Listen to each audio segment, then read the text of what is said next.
MLB on TuneIn Live on demand. He's got a brand new book, House of Nails. Lenny Dykstra joins us. Lenny, thanks so much for the time. Let's talk some baseball before we get deep into the book here. And two moments in particular growing up that stand out to me. Obviously, Game 3 of the '86 NLCS, where you hit the big home run. But I think the hit that changed the tide in the World Series was your knockoff oil can Boyd in Game 3. Can you take me back to that moment? Well, those are historic, and without those we don't win. But there's another one though that kind of gets overlooked, and you can see why it does. But you got to remember something. Like Mike Scott in 1986 was about as deadly as they come, and especially at the Dome. So remember, we're staring at Mike Scott in Game 7. Okay. Bob Knepper's pitching in Houston. He's one hitter over the minimum, and he got a 3-0 lead going to the ninth. And so, Mike Scott the next day wasn't looking good. I was not on the starting line because Davey platooned me. But anyway, he walks down to the bench and he says, "Hey, you're leading off the ninth."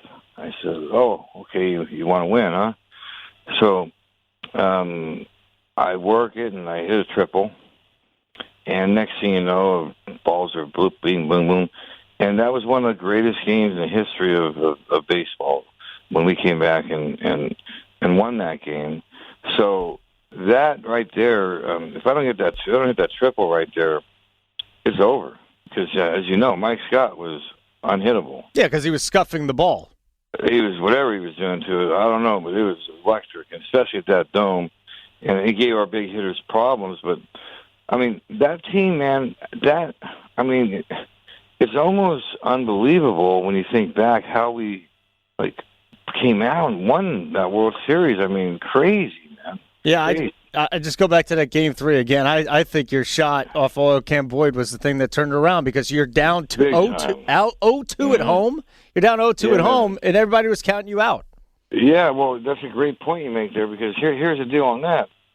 So we had such an emotional series, man, with Houston.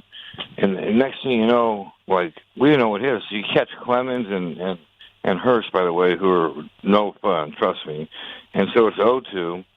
And so I remember, on the bus ride, going as we landed on the charter, and we're kind of going to the hotel, and I told my wife, I said, I got to do something special, man, leading up that game tomorrow.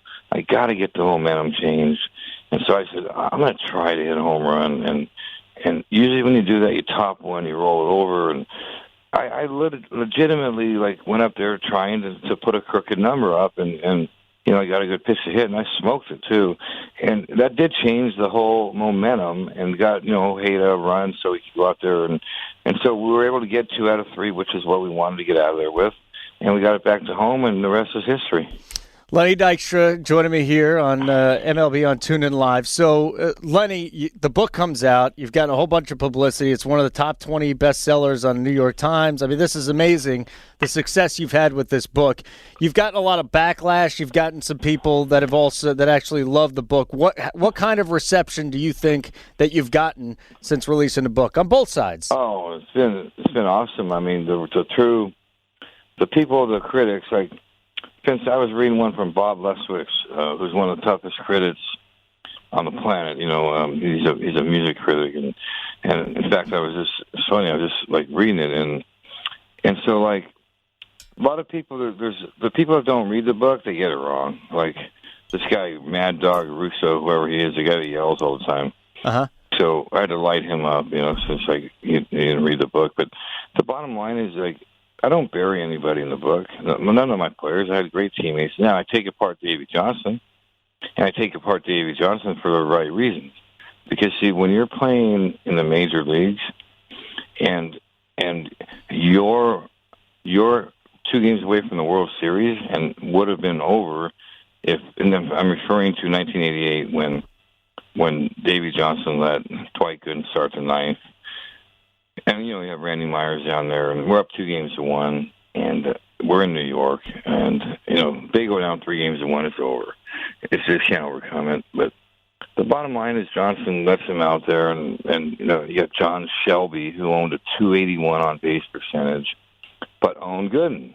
Okay, he had the 2 hits that day, and he lets him go, and he gets him 0-2, and he loses him. So you got a left-handed hitter coming, Sosa. You got Myers, who's got a 1 waiting by the door, who was nails the whole last month. Door never opens, and I can tell you, the feeling like right now, the way I felt right then, when Sosa hit. Of course, he's getting a first pitch fastball. I mean, or an inner half, and he turns on one, and when you hit that home run, it was like the air went out of the whole stadium. But see what that did though is that set off a chain reaction of a complete nightmare of the poor Mets fans had to suffer through 11 years before they were able to go back to play in postseason again, because Davey then had this love affair with Greg Jeffries, which I'm still confused about. But I mean, the guy couldn't even play. It was weird. I mean, but the thing about Davey is, like, if you're going to be hired by the CEO to be the president, and that's what he was, the president of our team, you got to make the right decisions when it matters. He let down the fans. He let down us, his players. Uh-huh. He let down the organization. He ultimately failed himself. And by the way, look at his record, by the way. He even admitted in Washington how he failed them. I mean, he's an overrated, underachieving manager who had good players. And, so, I mean, the bottom line is I'm critical of him for good reason, because, he was probably the worst communicator I've ever, but when you're, hungover a lot, I guess, people say he was a player's manager. Of course he's a player's manager. He never talked. Let me ask you a question then, because Davey was actually asked about the book, and he said, I'd have a couple of drinks on the flight after a game, but I was never inebriated, not like I drank during the day, and it wasn't ever something that affected my judgment, and I was a good judge of players. So he kind of, yeah. But see, here's the thing. This is the part about, like, the drunk part was just a throw. I mean, that's just part of it. Like, everyone, 80% of the people in baseball are like professional alcoholics, Mm-hmm. I mean, you have to be a coach or a manager. That's not the point. The point is, you notice how he didn't address the thrust of what I said? What was that? What was that? About him letting Gooden we watched him just, lose the game. I mean, how can he not? And the thing is, Myers was literally unhittable the last month of that. He had a 1 ERA. The guy's got his Army fatigues on, ready just to come in and just blow him down. And yet that door never opens, and what happens is it starts a chain reaction of panic. And so, he'll talk about, everyone will address that Davey was good friends with, Jack, okay, as in Daniels. That's neither here nor there. But I haven't heard him once. I haven't heard one person once challenge me on the baseball part. See, he didn't do his job, and because of that, you have a wholly weird ending out here in Hollywood, all these people, and instead of being the Met fans celebrating, because there's no way they can overcome 3-1. And so that right there, and again, I'm a big numbers guy, man. I play the game by percentages, and I didn't lead the league in hits 2 years because I was the best hitter. I figured out how it worked, and Davey never figured out how it worked. Okay, he just had good players. Lenny Dykstra joining me here. So there's a couple of just tremendous reads in the book there. I love the Jack Nicholson part. I think it's pretty fascinating with Charlie Sheen as well. Then there's Robert De Niro, who said that he did not do cocaine with you. He was pretty adamant about that. What do you? Oh, cool. I mean,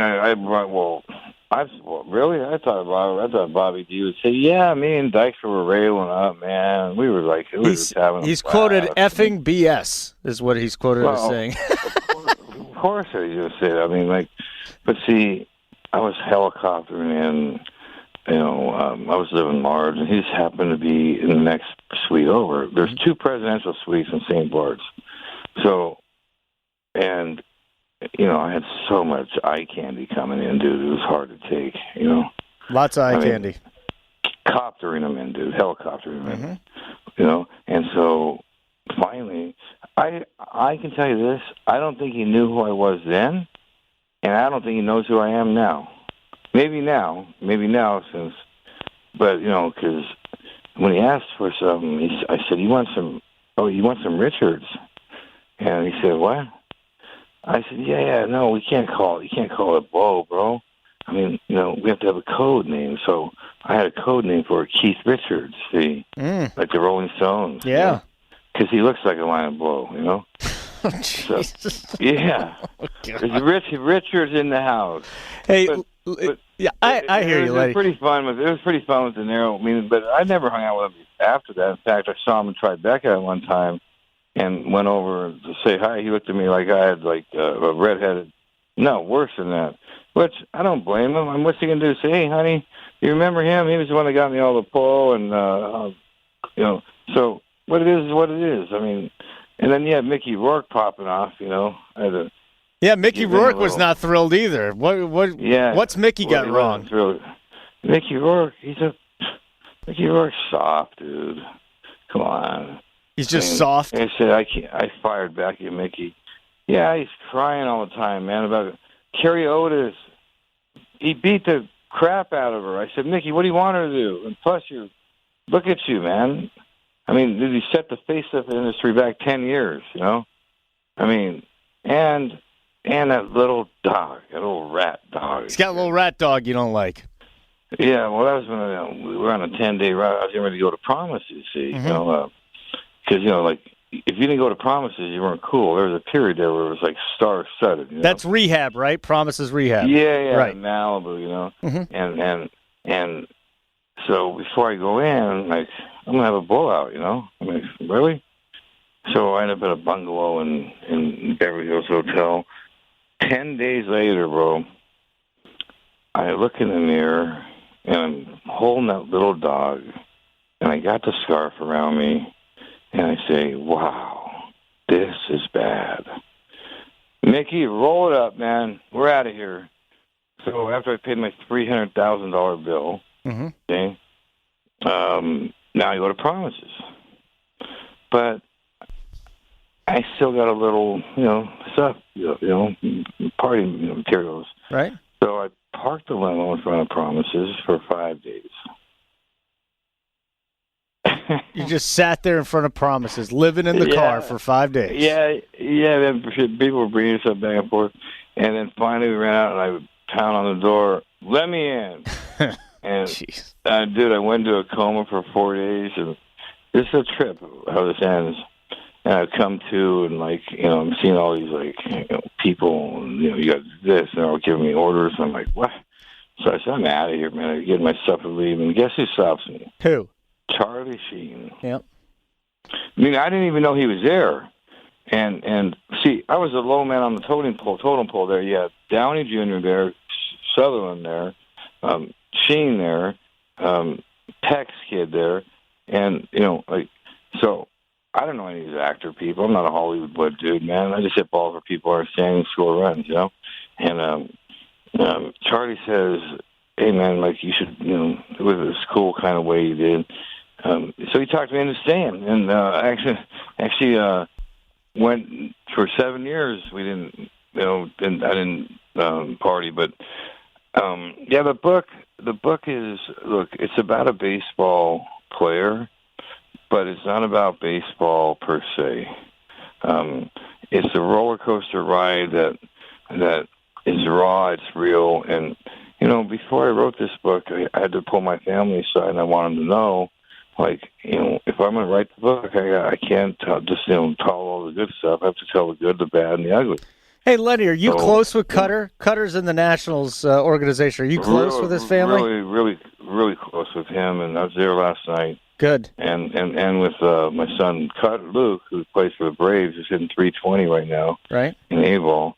So yeah, by the grace of God, I have great kids, and they had a great mother, and so my family's intact. I'm above ground, and so that's why I named the book the third chapter LLC, the copyright, because the first chapter went really about as good as it could. Okay, the second chapter went a little about as bad as it could because I got like locked up in a cage for 2 years, and so the third chapter hadn't been written. So there's things now that, like, when you're in a cage locked up, it's a little rough, bro. So, like, I mean, and remember, you're talking to a guy who never read a book before, okay?